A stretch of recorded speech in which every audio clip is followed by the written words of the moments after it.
Meh, what do industry insiders know? Welcome to WatchMojo, and today we'll be counting down our picks for the top 10 unexpected blockbusters. For this list, we'll be looking at movies that surpassed everyone's expectations, becoming huge financial hits. Number 10, Home Alone.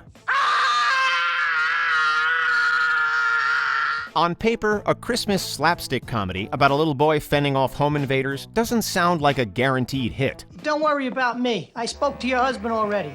And don't worry about your home. It's in good hands. Warner Brothers actually shut down production when Home Alone went over budget, allowing Fox to pick up the project. WB couldn't have fathomed that they were letting a fortune slip through their fingers.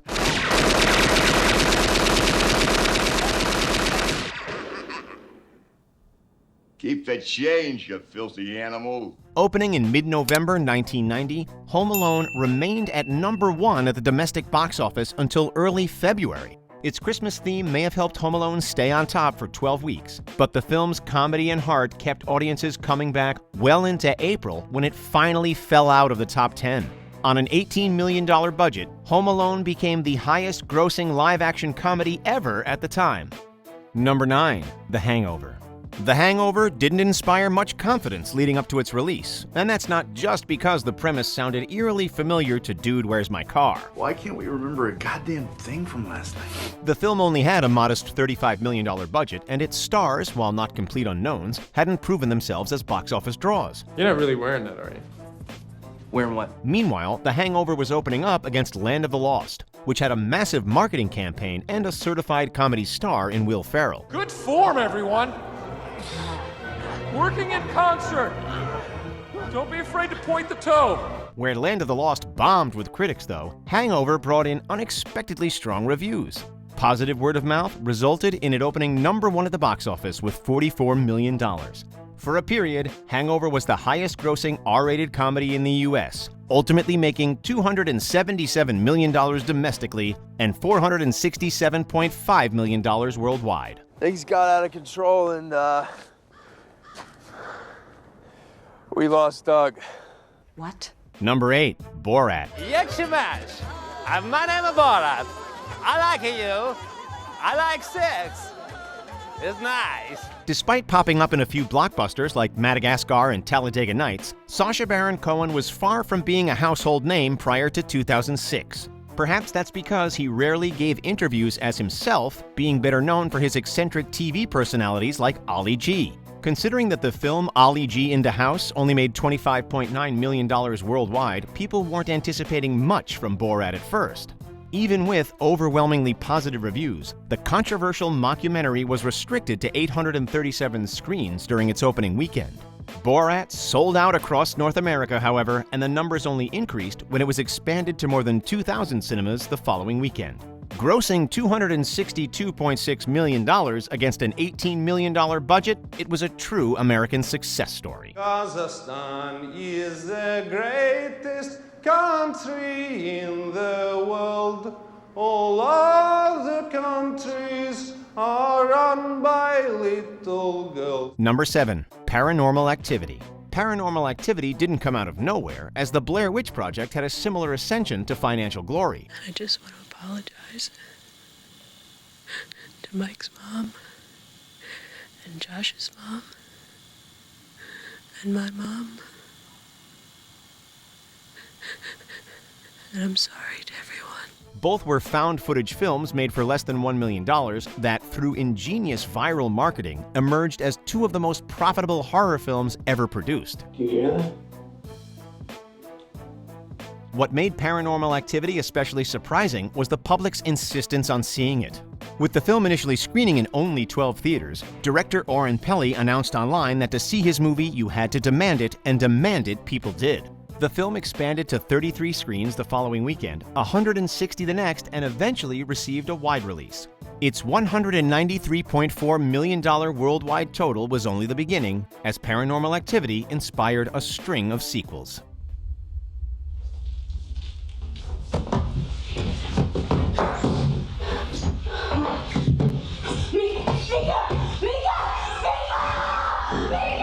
Number 6, The Sixth Sense. Disney executive David Vogel knew that The Sixth Sense would be a success, but he was alone in that regard. I see dead people. He bought the script for $3 million and gave writer M. Night Shyamalan the go-ahead to direct. The company wasn't pleased that Vogel took such initiative without approval, however, contributing to his eventual exit. Disney had so little faith in the picture that they let Spyglass Entertainment pick up the production rights, only holding on to the distribution rights and 12.5% of box office revenue. Dead people like in graves and coffins? Walking around like regular people. They don't see each other. They only see what they want to see. They were likely kicking themselves when Sixth Sense became the #1 movie in the US for 5 weeks in a row. With a twist ending that encouraged people to see the film multiple times, this sleeper hit grossed $672.8 million. Why did you leave me? I didn't leave you. Number 5. The Matrix. Between The Sixth Sense and The Matrix, 1999 was truly the year of surprise blockbusters. He is the one. To think, going into that year, we all thought The Phantom Menace would be the sci-fi extravaganza that would change cinema. While Phantom Menace was the highest-grossing film of 1999, the overwhelming build-up made it too big to fail. Mr. Back! No again, Jaja. You're going to the bosses. You're in big doo-doo this time. The Matrix, meanwhile, came out of nowhere. It wasn't based on an established property, and the Wachowskis had only directed one indie feature prior to its release. When bang! Johnny caps him. He caps Shelley. After opening #1 at the box office, however, The Matrix quickly exploded into a cultural phenomenon thanks to its philosophical themes and revolutionary special effects. Taking in $171 million domestically and $465.3 million worldwide, The Matrix proved that originality can pack theaters. Remember, all I'm offering is the truth, nothing more. Number 4. The Terminator. The Matrix wasn't the first R-rated sci-fi film that exceeded expectations. Come with me if you want to live. The Terminator came out only 4 months after Arnold Schwarzenegger starred in Conan the Destroyer, which didn't perform as well as its predecessor. James Cameron was also still establishing himself, with his previous feature being Piranha 2: The Spawning. We want this! We want this! We want this! On top of that, many critics panned the film at the time for being too violent. Yet audiences not only connected with the film's gritty action, but its performances, romance, and mythology.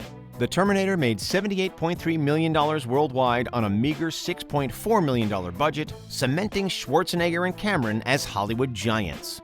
The film also laid the groundwork for a franchise, with its 1991 sequel grossing $520.8 million, dominating that year's box office. Stay here. I'll be back. Number 3. Jaws. As strange as it sounds now, there was a time when wide releases were primarily reserved for low-quality films. Prestige pictures were typically released in major cities first, allowing them to accumulate buzz before expanding across the nation. So, when Jaws opened in 409 American cinemas, some expected a B-movie. It didn't help that the film endured a strenuous production due in part to an often inoperative mechanical shark. You're gonna need a bigger boat. A strong marketing campaign helped the film open to a record-breaking $7 million, however. This was only a small splash compared to its eventual gross, which surpassed The Godfather as the biggest domestic release of the time. Its success inspired Hollywood to rethink its distribution model, giving birth to the summer blockbuster as we know it. Why are you son of a... Number 2. Titanic. Speaking of bigger boats, Titanic initially looked like it might go down as one of the biggest flops in cinema. Certain? Yes. In an hour or so. All this will be at the bottom of the Atlantic. Originally slated for a summer release, the film fell behind schedule and got pushed back to December. Far over budget at $200 million, it was the most expensive film made at the time. As The Terminator demonstrated, though, James Cameron is one name that you should never underestimate.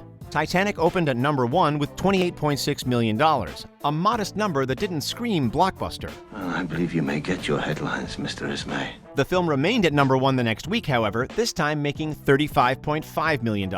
Titanic sat atop the box office for 15 straight weeks, and went on to secure its place in the record books with more than $1.8 billion worldwide.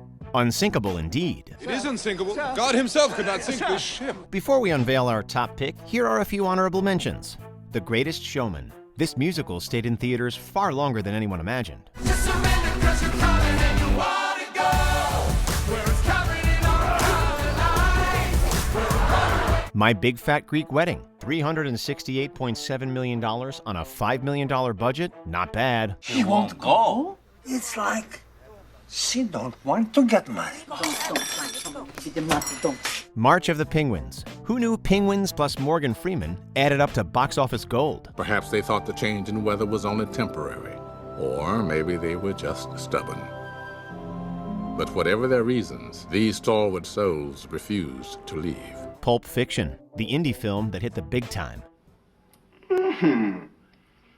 This is a tasty burger. Elf had to compete with the Matrix Revolutions and was still a huge success. Let's go.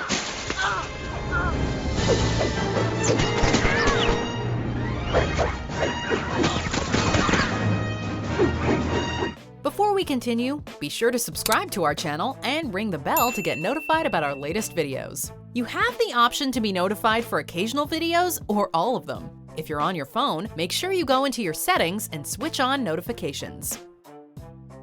Number 1. Star Wars, Episode 4, A New Hope. Today, Star Wars is synonymous with the words blockbuster franchise. Much like the Rebel Alliance, though, George Lucas's 1977 space opera was seen as an underdog upon release. I find your lack of faith disturbing. With a modest budget of $11 million, Fox didn't see much potential in Star Wars. As a matter of fact, they let Lucas hold on to the sequel and merchandising rights. These aren't the droids you're looking for. These aren't the droids we're looking for. He can go about his business. You can go about your business. Move along. Lucas had his own doubts about the picture, fearing that he had made a kids' movie that wouldn't have wider appeal. With all eyes on Smokey and the Bandit to be the summer's runaway hit, Star Wars crept up on audiences and became a sensation. The film would make $775 million over the years, but that's pennies compared to the multi-billion-dollar franchise it created. You're all clear, kid. Now let's blow this thing and go home.